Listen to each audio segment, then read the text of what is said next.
Merhaba arkadaşlar. Pajam farklı bir resimle karşınızdayım.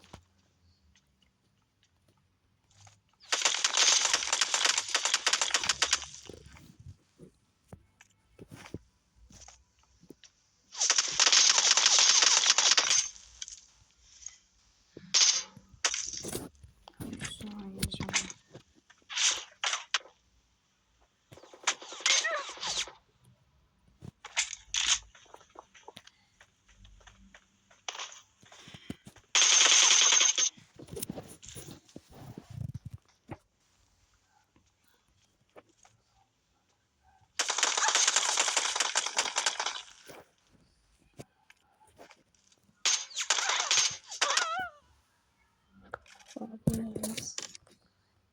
Olmaz.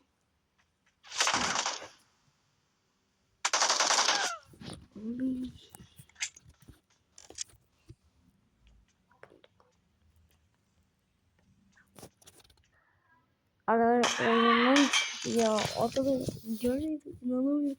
Oyundan çıktı. Gelince hadi şöyle. Birinci kere atmıştı ama bize izin veremedi yani. Arıp bu gibi bakın o zaman bu. Bir de böyle çok eğleniyor.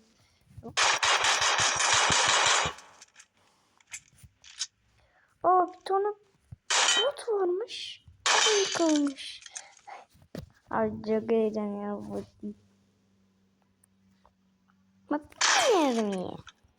Oo P90 severim kanka. Tamam mı? Kanka bakın. Oo.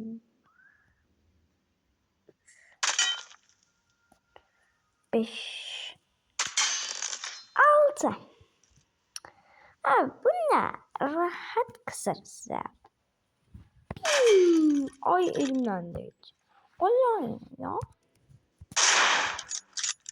O vur seni canım. Böyle geldik. Of. Böyle.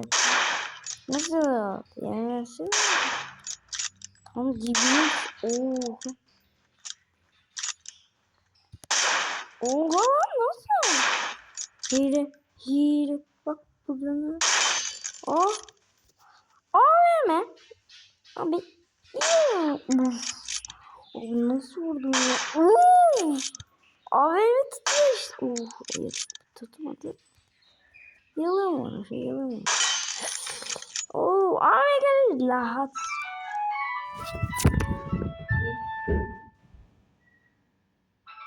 Hayır ana. Heh.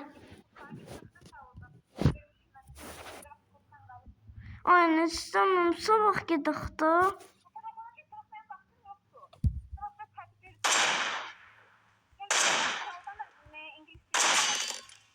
Sunkamı da götürün.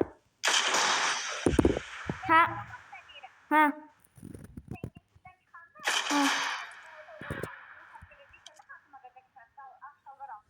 Aha.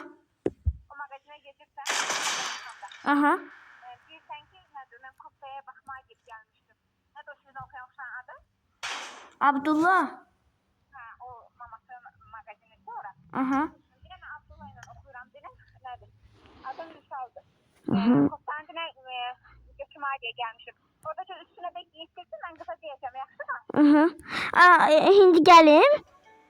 Hindi yox, İngilis dildən çıxanda. Hı hı.